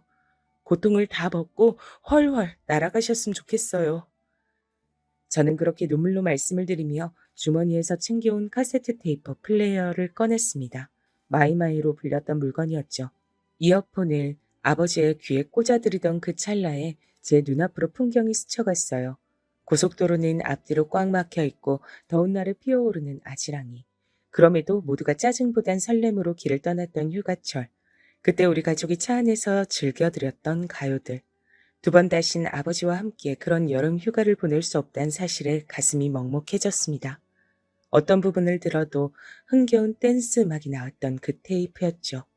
재생 버튼을 누르고 얼마 뒤 아버지의 눈엔 눈물이 고였습니다. 듣고 계신 것이었죠. 귀에 꽂은 이어폰으로 흘러 넘어오는 댄스 음악이 흥겨우신지 아버지께선 아픔으로 붉고 거무죽죽해진 얼굴 위로 슬쩍 미소를 지으셨습니다. 그대로 세상을 떠나셨어요. 조용히 미소를 지으신 채 천천히 눈을 감으신 게 마지막이었습니다. 청각은 사람이 죽는 마지막 순간까지도 남아있는 기관이라고 하던데 그래서 편하게 웃으며 떠나신 것 같다는 어떤 간호사분의 너그러운 목소리에 그제서야 저희 세 식구는 커다란 울음을 터뜨렸죠. 모두가 울음바다인 밤이었어요. 아버지를 떠나보내고 한쪽 구석이 텅 비어버린 것 같은 가슴을 아는 채 다시 일상을 살게 됐습니다. 저희 가족의 가장 큰 별이 져버렸는데 세상이 놀라울 정도로 평온하고 아무렇지도 않게 굴러가고 있다는 걸 그때 체감하고서 기분이 얼마나 이상했던지 모릅니다. 제 우주가 무너진다 해도 이 세상의 진짜 우주에겐 아무런 타격이 없는 거더라고요. 세상은 정말 무섭고 차갑구나. 이런 세상을 아버지는 어떻게 살아오신 걸까? 친가는 특히나 돈도 없는데 그런 환경에서도 잘 이겨내고 결혼하시고 나랑 동생 낳으시고 비록 작지만 안락한 보금자리도 마련하시고 아버진 대단한 분이었어. 내가 아버지처럼 해낼 수 있을까? 더욱 의연해져야겠다고 생각했어요. 전 아직 어린 학생이었지만 본능적으로 제가 이 다음에 커서 든든한 가장 역할을 해야 한다고 마음을 먹고 있었습니다. 철없이 굴던 모습은 모두 저버린 채 앞만 보고 나아가기로 결심한 뒤 이를 악물었죠. 노는 걸 좋아하는 친구들을 다 정리하고 공부에만 매진했습니다. 동생은 아버지를 그리워하며 이따금씩 울적해했지만 어머니께서 씩씩하게 버티고 계셨으므로 그런 어머니의 모습을 보며 힘을 얻는 것 같았어요. 자식 새끼들이 있는 한 난 슈퍼어머니야. 내가 못 해낼 게 세상에 있을까봐 두고 보라지. 전보다 더 열심히 보란 듯이 잘 살아줄 테니까. 어머니께선 친구분과 통화하시며 그런 말씀을 하셨죠. 전 그 소리를 듣고 마음이 든든했습니다. 쉬는 날 없이 어머니께선 일을 하셨던 걸로 기억합니다. 남의 장사를 도와주셨고 공장 일도 병행하셨죠. 꼭 그렇게 고생하며 일을 하셔야 하냐고 제가 언젠가 여쭤본 적이 있었는데 그때 어머니께선 고개를 가로저으시며 하루 24시간 1년 365일도 부족하다고 하셨어요. 돈 벌 생각을 하면 자는 시간도 아깝게 느껴진다 하셨죠. 그러면서 제가 대학을 잘 가는 것이 가장 큰 보람이니까 저보고 열심히 하라고 하셨습니다. 그 앞에서 결의가 솟지 않을 만큼 제가 불효자식인 건 아니어서요. 그 이후로 더 코피 쏟으며 죽어라 공부했죠. 이른 아침에 등교해서 자정에 가까운 늦은 밤중에 귀가를 했으니 입시 생활 동안 저는 집에서 잠만 딱 자고 거의 안 붙어 있었던 셈인데요. 주말엔 학원과 독서실을 다녔던 시기. 어느 날 제가 문제집을 챙겨서 나가려는데 어머니와 여동생이 옥신각신하는 소리를 언뜻 들었습니다. 제발 그 종이약들은 상자 이제 좀 갖다 치워. 왜 자꾸 갖다 버리라고 하는데요? 내 거야. 내가 알아서 할 거야. 그러니까 상관하지 마세요. 그게 집에 아직 있단 생각만 해도 아주 기분이 우중충해지니까 그렇지. 사람 기분 잡치게 하지 말고 좋은 말로 할 때 버려. 돌아가신 아버지 위한 종이약이었는데 추억이 깃든 건데 어떻게 갖다 버리란 말 그렇게 하세요? 감정도 없으신가 봐. 의외의 내용이 들려와서 당황스러웠지만 나가야 하는 게 급했기에 우선 걸음을 서둘렀죠. 학원에서도 독서실에서도 어머니의 낯선 그 목소리가 자꾸 귓가를 울려댔습니다. 그러실 분이 아닌데 이상하다 싶었죠. 동생과 감정적으로 언쟁을 하시다 보니 우연히 그런 모습을 보이셨던 거라고 전 대수롭지 않게 결론을 내렸습니다. 그리고 이틀 정도가 지났을 때죠. 여느 때처럼 늦은 밤 집으로 돌아왔는데 동생이 슬쩍 다가오더니 저한테 종이학 상자를 내미는 겁니다. 나는 학교에 이걸 따로 둘 곳이 없어. 오빠 이번에 독서실 길게 끊었잖아. 혹시 거기다 둘 공간 없을까? 이걸? 왜? 그냥 집에 두지 않고서? 안 돼. 자꾸만 엄마가 이거 갖다 버리라고 하신단 말이야. 이걸 보면 기분 우울하고 짜증이 나신다 그래. 뭐? 이건 아버지를 추억할 수 있는 건데 어머니가 홧김에 그러시는 게 아니라 진심으로 그러시는 거라고? 너무 의외다. 어머니가 왜 그러시지? 이상하다. 그러실 분이 아닌데. 응, 오빤 정말로 몰랐구나. 엄마 그렇게 되신 지 꽤 됐는데. 다만 종이학까지 내다 버리라고 오만 짜증을 다 내실 줄 나도 몰랐지. 갈수록 신경질이 느시는 것 같아. 일이 너무 피곤하셔서 그런가 봐. 동생의 말을 듣고 속으로 많이 놀랐지만 공부가 급선무인 때였기에 일단은 생각을 떨쳐버렸죠. 제가 너무 민감하게 반응하면 동생도 생각만 많아질 것 같았고요. 애써 태어난 척을 했네요. 종이학 상자는 제가 잘 쓰지 않는 책가방 안에 넣어서 감쪽같이 감춰두는 것으로 했습니다. 하지만 마음 한구석에 자라난 불안의 싹을 완전히 지우기란 어려웠고 저는 종종 어머니께 괜찮으신지 여쭙게 됐습니다. 어머니, 요새 괜찮으신 거 맞죠? 많이 피곤해 보이시는 것 같아서 걱정이에요. 아휴, 우리 아들이 어느새 이렇게 든든하게 다 커서 그런 소리도 할 줄 알아? 그럼 난 괜찮아. 어머니께선 발랄하게 대답하셨어요. 주된 가사가 난 괜찮아, 나는 쓰러지지 않아인 가수 진주의 노래를 자주 흥얼거리셨고요. 유쾌하신 모습에 다행이라고 생각했습니다. 근데 어느 날 제가 또 그저 상투적으로 괜찮으신 거 맞죠? 이렇게 여쭌 적이 있었어요. 지나가는 말이나 다름없었습니다. 그런데 어머니께서 손에 쥐고 계시던 볼펜을 바닥에 팍 던지시며 소리를 지르신 겁니다. 괜찮은데? 나 괜찮다니까? 넌 대체 나한테 괜찮단 얘기를 몇 번을 물어대는 거야? 왜? 대체 왜 그러니? 어? 내가 안 괜찮단 소리 듣고 싶어서 그래? 아, 아니에요. 절대 그런 거 아니었어요. 죄송해요. 저는 몇 번이고 거듭 죄송하다는 사과를 드려야 했어요. 어머니께선 분이 안 풀리시는지 한참을 씩씩거리셨고 심지어는 욕을 중얼거리셨습니다. 쌍욕이라니. 처음 보는 어머니의 모습에 제가 무척 놀랬죠. 다음 날 어머니께서 겸연쩍은 얼굴로 저에게 어제 일은 미안하다고 하셨어요. 내가 예민하게 굴었어. 우리 아들 공부해야 되는데 내가 방해가 됐네. 미안하다. 아니에요. 미안해하지 마세요. 제가 너무 별 생각 없이 굴었던 잘못이죠. 상황은 마무리됐지만 이상하기 전 엄마에 대한 걱정이 더욱 피어오르기 시작했습니다. 수능을 앞둔 때였기 때문에 공부에만 애써 집중하고자 했죠. 수능을 사흘 앞두고 동생이 저에게 줄 간식들을 예쁜 상자로 직접 꾸며서 만들어준다 했는데 그 소리를 듣고 제가 그냥 됐다 그랬습니다. 무엇보다 소중한 종이학 상자. 그걸 제가 갖고 있으니 그걸로 힘 얻겠다고 했네요. 그랬더니 여동생이 눈물을 훔쳤어요. 네가 어머니 때문에 걱정 많이 하고 그간 마음 많이 쓴 거 내가 다 알아. 나 수능 잘 볼게.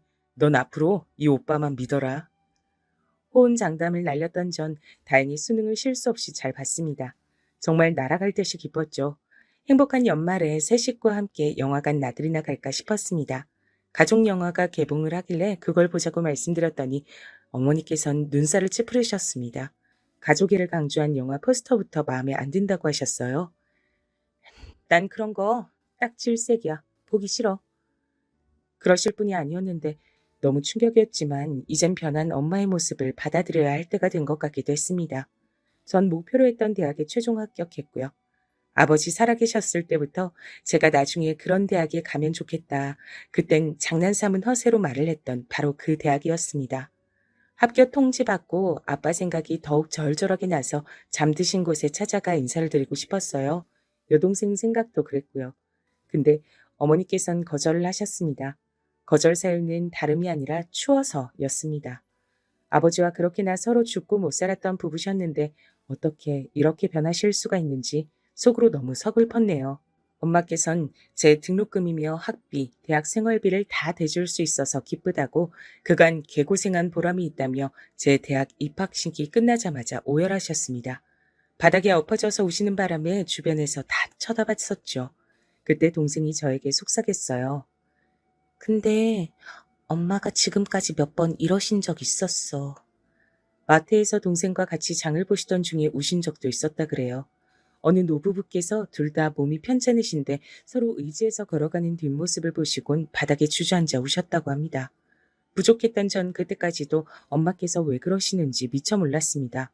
이유를 알게 된 건 그때로부터 몇 년이 더 지나서 제가 대학을 졸업하기 직전이었습니다. 대학교에서 학생들 대상으로 심리상담 지원 프로그램이라는 걸 그때 막 시작하고 있었는데 홍보하는 것을 보고 호기심이 생겨 한번 참가를 해봤어요. 그리고 상담사분과 여러 대화를 나누다가 제 내면에 뭉친 우울덩어리를 마주하게 됐습니다. 아버지께서 돌아가셨을 때의 상황, 그걸 하나부터 열까지 다 제가 꿰고 있었고 돌아가셨던 그 일이 제 인생엔 너무나 큰 아픔으로 박혀 있었기 때문에 전 그런 스스로의 모습을 들여다보는 걸 무서워했으며 공부란 탈출구를 만들었던 것이고 어머니와 여동생을 이 다음에 제가 책임지고 살아야 한다는 압박감에 스스로 가두며 살아왔다는 걸. 그런 사실들을 알게 됐죠. 제 자신인데도 제가 절 잘 몰랐더라고요.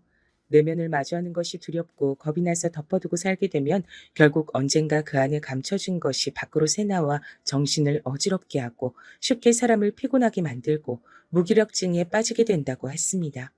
덮는다고 해서 능사가 아니란 거죠. 아버지께서 당하셨던 사고에 대한 원망, 분노 이런 것들이 생각보다 제 안에서 엄청나게 컸더라고요. 근데 화를 내봤자 아무것도 달라질 게 없을 것 같으니까 속에 꽉 눌러둔 채 그 감정을 외면하고 살았던 거예요. 전 아무렇지 않은 게 아니었던 진정한 제 자신을 받아들이고 의연하게 앞만 나아가려 하지 말고 때론 옆도 보고 뒤도 돌아보고 사는 게 낫단 사실을 깨우쳤습니다. 왠지 마음이 가벼워지더라고요. 그리고 상담받으며 전 자연스레 어머니를 떠올렸습니다. 제가 적극적으로 어머니의 상담 치료를 밀어붙였어요. 그리고 어머니께선 치료를 받기 시작하신 이후에야 깨달으셨던 겁니다. 당신의 마음속에 가득 차 있던 슬픔, 우울, 분노 같은 감정들이 걷잡을 수 없을 정도로 커져 있다는 사실을요. 그리고 우울증 진단을 받으셨습니다. 약을 가득 처방받으셨죠. 약봉지를 부여잡고 그날 밤 어머니께서 한참을 우셨다고 여동생이 그랬습니다. 엄마 우시는 모습을 몰래 보면서 동생도 울었고요. 약을 드시고 나서야 엄마께선 조금 진정된 기분으로 일상을 나실 수 있게 됐어요. 우울증을 앓으시는 것도 몰라봤던 저같이 부족한 자식 때문에 그간 얼마나 고생하셨을지 한없이 죄송한 마음뿐이었습니다. 너무 늦었지만 뒤늦게라도 증상을 마주하고 처방을 받을 수 있어서 다행이란 생각이 들었어요. 저와 동생이 더욱 노력하면서 엄마께 잘해드리고자 했죠. 하지만 저희 남매가 노력해도 채울 수 없는 부분이 존재했다는 걸 시간이 흘러서 알게 됐습니다. 어느 날 동생이 저한테 조심스레 말을 해주더군요. 어머니께 만나는 사람이 생겼다고 말입니다. 얼마 안 됐어. 내가 알기론 3달 정도? 근데 엄마가 전에 나한테 재혼은 인생에서 절대 없다고 못 박으신 적도 있고 그래서 결혼이라든지 그런 건 생각을 안 해도 될 것 같긴 한데 암튼 엄마가 좋은 감정으로 만나시는 분이 생겼는데 꽤 즐거우신 것 같아. 뭐? 어머니한테? 네가 며칠 전부터 나한테 할 말이 있다는 듯 굴었던 게 바로 이것 때문이었구나. 어머니한테 새 남자라니 생각도 못 해봤어. 나도 처음엔 되게 당황스럽고 혼란스러웠어. 근데 오빠, 요새 엄마 표정이 어떤 줄 알아? 우리 어렸을 때 명절이면 친가 먼저 갔다가 외가 갔잖아. 친가에서 하룻밤 자고 외가로 출발할 때 아침. 그때마다 엄마는 친정까지 언제 가냐, 갈 길이 고말리다. 이렇게 혼잣말을 한숨처럼 하시면서도 얼굴엔 은은한 웃음꽃이 피어 있었지. 난 그걸 설렘이라고 생각했었어. 아버지 돌아가시고 나서 엄마 얼굴엔 설렘을 느껴본 적은 단 한 번도 없었는데 요새는 엄마 얼굴에서 바로 그 설렘이란 게 보이더라. 동생이라고 해서 어떻게 어머니의 새 남자가 흔쾌히 받아들여졌겠나요? 그러나 어머니를 위해 포용하기로 한 것이죠. 동생이 그렇게 나오는데 제가 오빠로서 부족한 모습을 보일 수는 없었습니다. 비록 심란하긴 했으나 어머니의 만남을 응원해드리기로 했어요. 왜냐면 어머니는 저의 남매의 모친이기도 하셨지만 당신 인생의 주인공이기도 하셨으니까요. 어머니께서 만나시는 분은 어머니보다 연상이셨고 자식 하나를 두셨으며 병으로 배우자를 떠나보낸 뒤 2번 다시 재혼 의사가 없으신 분이었습니다. 그건 저희 어머니와 생각이 같았죠. 두 분은 비록 법적으로 부부가 될 생각은 없으나 앞으로 서로 좋은 감정으로 의지하면서 잘 지내겠다고 하셨어요. 제 앞에서 어머니께선 딱 2가지를 말씀하셨죠. 미안하다. 그리고 정말 고맙다. 저는 말없이 어머니를 안아드렸습니다. 어릴 땐 어머니가 여장부처럼 보이기도 했었는데 제 품에 안기신 어머니는 너무 왜소했습니다. 그만큼 어머니가 나이 드신 것 같아 슬피기도 했지만 제가 어느덧 장성하여 엄마를 지켜드릴 수 있게 된 것 같아서 벅차기도 했습니다. 엄마께서 새로이 인연을 만나신 뒤 심적으로 안정되고 여유를 찾으신 게 보였어요. 그건 저희 남매가 채워드릴 수 없는 영역이었던 겁니다. 그 모습까지 보고 나자 저는 무의식적으로 저도 이제 결혼해도 되겠다는 생각이 들었죠. 좋은 짝을 만나서 가정을 이루고 멋진 남편이자 아버지가 되고 싶었습니다. 그런 생각을 가지고 만난 아내는 화사한 인상의 조용한 성격의 소유자였습니다. 솔직히 자기 시어머니의 남자친구, 신우이한테 처음 한 번에 싹싹하게 다 잘하기 힘든 건데 아내는 그걸 해내더라고요. 어머니께서도 아내를 무척 마음에 들어 하셨어요. 이런 며느리를 얻게 되다니 당신은 복도 많다고 하시며 결혼 생활에 간섭 안 할 테니 둘이서 알콩달콩 잘 살아보라 하셨습니다. 흔쾌한 허락이었죠. 여동생도 자기가 새언니가 마음에 든다고 하면서 이런 새언니라면 자기가 안심하고 유학길에 오를 수 있겠다 그랬습니다. 동생은 공부를 오래 하는 것에 뜻이 있더라고요. 대학원까지 갔을 때부터 알아봤어야 했는데 하다 유학까지 준비하는 걸 보고 제가 두 손 두 발 다 들었습니다. 그래서 동생을 위해 따로 모은 돈을 유학비로 선뜻 내어 주었고요. 저의 그런 행동을 보면서 아내가 되게 좋아했어요. 여보처럼 가족을 아끼고 사랑하는 남자랑 결혼해서 난 무척 행복한 여자라고 생각해. 세상에서 제일 가깝고도 먼 게 난 가족이라고 생각하거든. 가장 쉽고도 어려운 관계가 바로 가족 간 관계고. 그래서 난 아무튼 우리 여보가 가정적인 남자라서 그게 너무 좋아. 아내가 그런 말을 하는 이유를 왠지 알 것 같았습니다. 장인어른께선 건강이 안 좋으셨는데요. 아내가 조심스레 말을 하기론 장인어른께서 예전에 간 이식 수술을 하신 이유로 그렇게 되신 것 같다 그랬어요. 당신의 사촌 형이 옛날에 간 이식이 간절했을 때 장인어른께서 고민 끝에 해주셨다고 합니다. 그때 아내는 어려서 상황을 잘 몰랐고 장모님께선 반대를 하셨다고 해요. 근데 장모님의 반대 의견을 별로 효력이 없었어요. 이건 너무 부끄러운 얘기지만 우리 엄마가 그것보다 더 이전에 계모임을 잘못 드셨다가 돈을 한번 날리셨거든. 그것도 아빠 몰래 우리 집 돈을 거기다 넣어두셨다가 그렇게 된 거였어. 개똥 갖고 누가 야반도주를 할 줄 알았다면 엄마도 절대 안 그러셨을 테지만. 암튼 그 때문에 온 집안 식구들이 한숨 짓고 난리도 아니었어. 그런 사고를 쳤던 장본인이니 발언권 따윈 없다면서 친가 쪽 어른들께서 우리 엄마를 무시하셨던 거야. 그래서 아빤 묘한 압박을 받으시면서 결국 간을 이식해 주셨지. 아내는 그때 자기가 어려서 뭘 잘 몰랐던 탓에 장인 어른을 말리지 못했던 걸 두고 후회하고 있었습니다. 죄책감마저 느끼고 있는 모양이었어요. 간 이식만 해준다면 하늘의 별도 달도 다 따다 줄 것 같이 굴었다던 사촌 형이라는 그 집은 3년 후 캐나다로 이민을 가버렸다고 합니다. 장인 어른께 10원 한 장도 안 주었다네요. 돈을 주겠다 주겠다 말로만 계속 그러더니 뒤로는 이민 준비를 했던 겁니다. 심지어는 장인어른께서 간 이식 수술 이후 컨디션 저하로 힘들어하시자 그때부터 사람 마음 불편하게 그런 소린 왜 하냐며 그 집에서 화를 내기도 했었대요. 아내는 그것을 두고 갯돈 야반도주 사건이나 간 이식받고 이민 가버린 것들이나 뭐가 다를까 하며 한탄했죠. 일이 그렇게 됐으니 필연적으로 친척들 사이의 분위기가 뒤숭숭해졌죠. 어쩐지 아내가 결혼식에 올 친척들 많이 없으니까 아담한 예식장이 좋겠다고 했었는데 그런 이유였던 겁니다. 장인어른 간이식 때문에 아내는 자기 친가와 그 이후로 교류를 거의 끊고 살았고요. 그렇다면 아내의 외가가 남아있지 않겠냐고요? 이쪽은 약간 문제가 있었다고 합니다. 다름 아닌 장모님 때문이었죠. 계모임 사기를 당해서 돈을 날리셨던 이후 여전히 장모님께선 당신의 친정 식구들에게 가장 먼저 손을 벌리셨던 거예요. 나중에 다 갚겠다는 호언장담으로 친정 식구들에게 돈을 십시일반 거두어 내신 장모님께선 그걸로 날아간 생활비를 채우지 않으시고 도박을 하셨습니다. 돈을 한 번에 잃었으니까 얻는 것도 한 번에 얻으면 될 거라고 우리 엄마 그때는 생각이 그렇게밖에 안 드셨대. 뭐에 홀리셨던 건가 봐. 하지만 도박이 괜히 사회 악으로 불리겠나요? 장모님께선 단 이틀 만에 그 돈을 다 날리셨고요.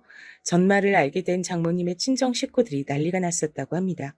근데 얼마 뒤에 장인어른 간 이식 수술이 있었던 거예요. 그런 분위기 속에서 어떻게 장모님께 돈 내어놓으라고 그분들이 계속 난리를 치실 수 있었겠나요? 그래서 다들 그냥 입 다물게 되셨다고 합니다. 하지만 간 이식 수술 이후 장인어른께선 시간이 지날수록 일상생활을 어려워하게 되셨고 장모님께선 연이어 안 좋은 일이 벌어진다며 참담해하셨고 그 사이에서 아내는 눈칫밥을 먹으며 학교 생활 중이었고 이런 우중충한 집과 엮이면 계속 손해만 보고 살 게 뻔하다고 판단이 들었던 거겠죠. 그분들이 다 그렇게 생각을 하시는 바람에 장모님께선 당신의 친정 식구들이 펼치는 외면 공작을 받고 사셔야 했습니다. 그럼에도 장인어른께서 이 악물고 어떻게든 살아보려고 열심히 해보려고 노력을 하셨던 덕택에 집안이 굴러갔다고 해요. 그런 게 바로 가장의 무게겠죠. 억지로 버티면서 일을 다니셨고 장모님께선 그런 장인어른의 건강을 위해 식당 공부를 해가며 내조를 하셨고 꾸준히 알바를 하시면서 그렇게 사셨습니다. 그렇게 어영부영 세월이 흘렀던 거예요. 부모의 멈추지 않는 노력 덕분에 자식은 잘 자라서 대학을 나와 사회인이 됐습니다. 그런 아내를 제가 만나 결혼까지 했던 거예요. 장인어른께서 오래오래 더 사셔서 저희 부부 행복하게 사는 것도 더 보시고 이왕이면 손주도 만나보시길 바랬으나 딸 결혼시켜서 사위 보는 것까지가 한계였다고 말씀을 하시는 것처럼 너무나도 갑작스럽게 세상을 뜨셨습니다. 병원에 가시던 날 가볍게 운동도 겸하겠다고 하시면서 일부러 걸어서 병원까지 가시던 길에 심근경색으로 쓰러지셨어요. 그리고 병원으로 이송되신 지 얼마 안 돼서 숨을 거두셨죠. 저도 너무 허무해서 미칠 것 같았는데 아내와 장모님 심정은 어땠을까요? 감히 가늠조차 되지 않았습니다. 장인어른께서 일평생 고생만 하시다 떠났다며 이렇게 가시도록 만든 자기가 프로지아식이라며 아내는 크게 자책했습니다. 위로 하나조차 섣불리 하기 어려웠어요. 그래도 하나 다행이라면 다행이었던 게 제가 아버지를 잃어본 사람이었단 걸 아내는 잘 알았기 때문입니다.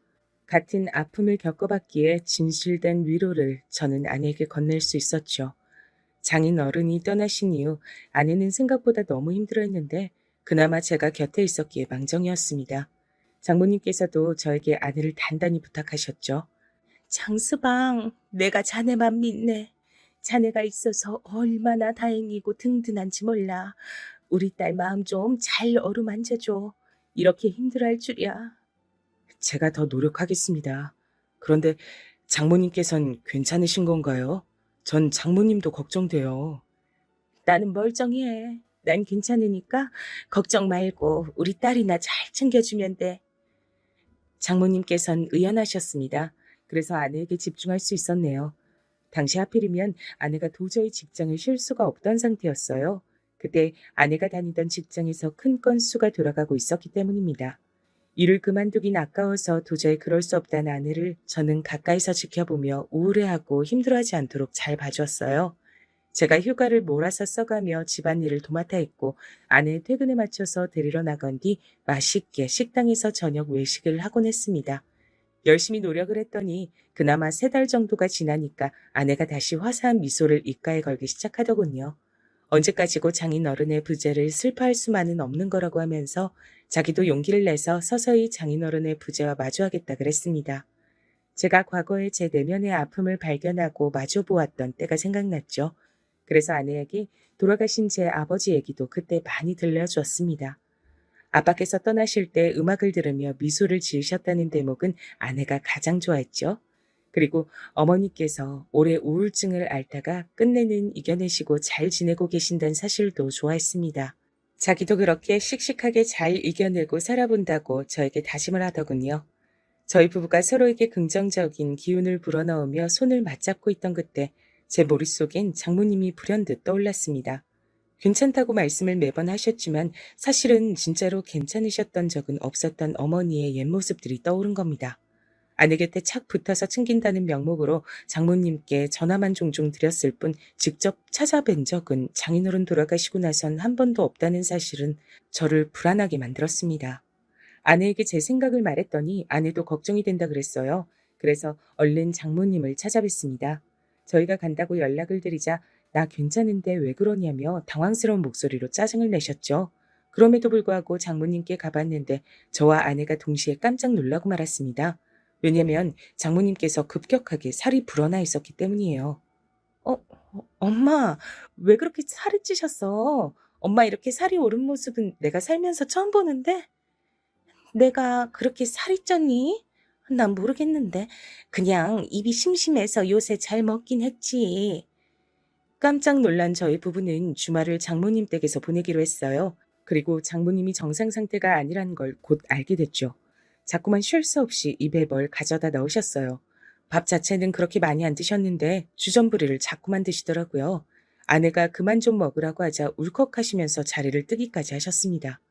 예전에 제 어머니 모습이 겹쳐 보이더라고요. 그래서 더 물러날 생각 없이 장모님을 설득해서 진지하게 대화를 나눠봤죠. 그랬더니 장인어른께서 돌아가신 이후로 속이 허전하고 뭔가 공허한 느낌이 들었는데 입에 뭘 먹고 있으면 그 느낌이 거의 안 들어서 좋았다고 하시는 겁니다. 우울감을 폭식으로 해결하고 계셨던 거죠. 장모님의 고백에 아내가 눈물을 훔쳤고 저도 가슴이 너무 아팠습니다. 장모님께선 스스로의 문제를 이제 자각하셨으니 앞으로 먹는 걸 줄이고 산책을 열심히 다니면서 기분 전환을 해보겠다고 했어요. 이대로 무너지지 않을 테니 걱정 말라면서 저희 부부에게 의연한 모습을 보여주셨습니다. 어른께서 그렇게 말씀하시는데 거기서 더 걱정의 말씀을 드리는 건 무례한 것 같아 그저 알겠다는 대답만 드렸네요. 장모님께서 스스로 이겨낼 수 있도록 믿고 지켜보는 일도 필요할 듯 싶었습니다. 장모님 걱정이 됐는지 아내가 수시로 연락을 그 후로 드렸고요. 규칙적으로 산책을 많이 다니신 장모님께선 반년 뒤 다시 원래 체중을 되찾으셨습니다.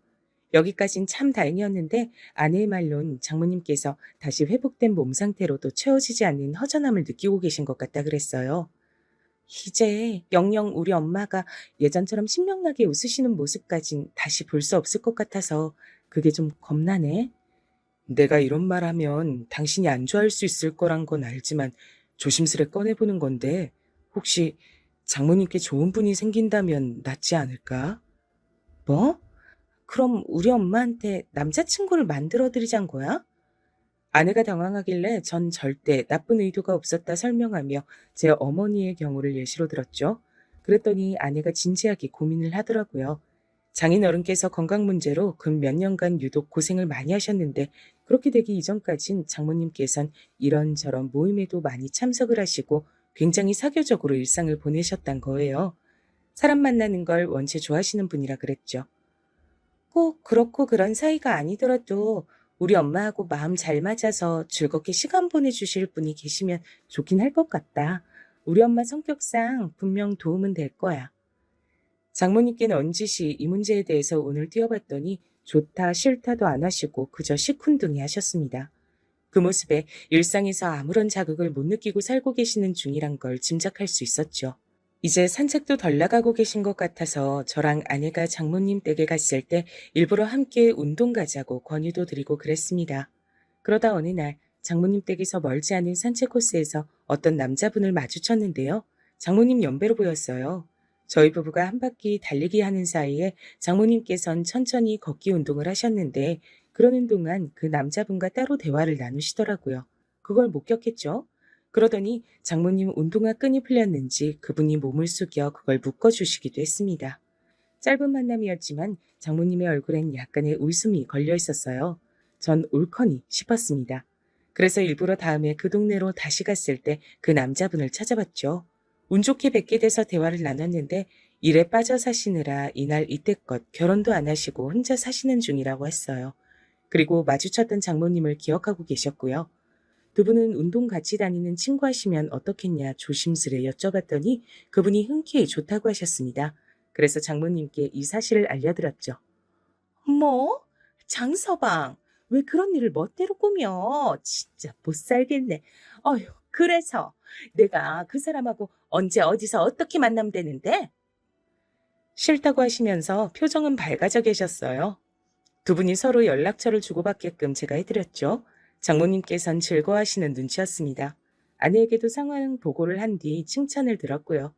장모님께서 오래하시며 지내시지 않고 새로 친구를 사귀어서 재밌게 일상을 보내시길 저희 부부는 진심으로 바랬습니다. 저희도 각자 일이 너무 바빠져서 장모님을 못 찾아뵙고 있다가 2달 정도가 지나서 가봤어요. 전화를 드렸는데 안 받으시길래 걱정이 돼서 저녁 시간이었지만 얼른 장모님 댁으로 향했던 겁니다. 그리고 저는 장모님 댁 집 안에서 펼쳐진 풍경에 놀라고 말았죠. 옆에서 아내는 작게 비명까지 질렀습니다. 왜냐면 저희 눈앞에 펼쳐진 건 도박판이었으니까요. 아주 본격적으로 여럿이 모여서 판을 벌인 상태였습니다. 뭐야?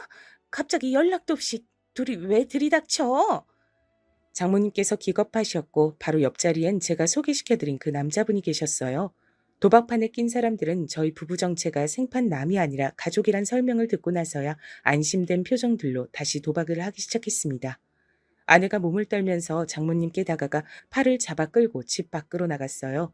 저도 얼른 따라갔고 미친 듯이 추궁을 해대는 아내의 옆에서 장모님의 하는 수 없이 실토하신 내용을 들을 수 있었습니다. 충격적인 반전이 들어있었죠. 그 남자분 원래 장모님과 구면이었던 겁니다. 산책 코스에서 마주쳤을 때 서로 보고 어디서 봤더라? 라고 했다네요. 여기서 어디라는 건 도박판을 말하는 것이었죠. 도박하다 잠깐 본 적 있는 얼굴임은 분명했는데 기억이 가물가물했다는 거죠. 그런데 그걸 알 리가 없는 제가 두 분을 연결시켜드리겠다 그러자 두 분 다 잘됐다, 인연인가 보다 하며 좋아하셨던 겁니다. 두 분은 작당을 해서 흥겹게 도박을 다니셨고 하다하다 이젠 장모님 댁에서 아예 사람들을 불러다가 도박판을 까신 참이었어요. 엄마, 인생에서 다시 도박은 없을 거라고 나한테 예전에 분명히 그러셨잖아.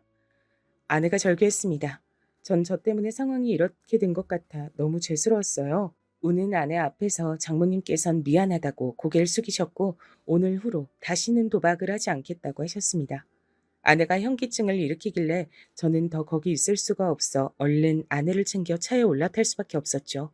이게 대체 다 뭔 일인가 싶었네요. 장모님께선 다음 날 저희 부부에게 연락을 주시며 도박 안 할 거다라고 재차 못을 박으셨지만 아내는 의심의 눈초리를 냈습니다. 심정이 너무 두근거려 밤에 잠도 안 온다는 아내가 전 걱정이 됐고 차라리 사람을 붙여서 장모님을 살피면 안심이 되겠냐 물었더니 아내가 당장 그러고 싶다고 하더군요. 제가 벌인 일이나 다름없단 생각이었으니 책임지고 싶었어요.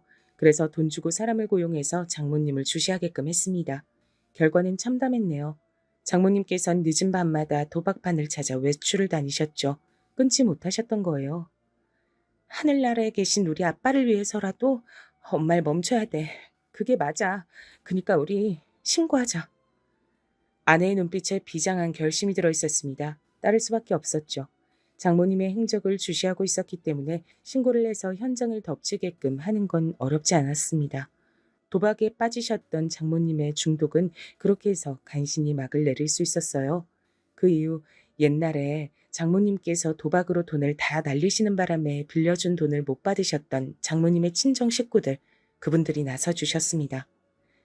큰이모가 이번에 외할머니 계신 요양원 근처로 이사를 가시게 됐거든. 그러면서 그 이사간 집에서 우리 엄마도 데리고 같이 사시겠대.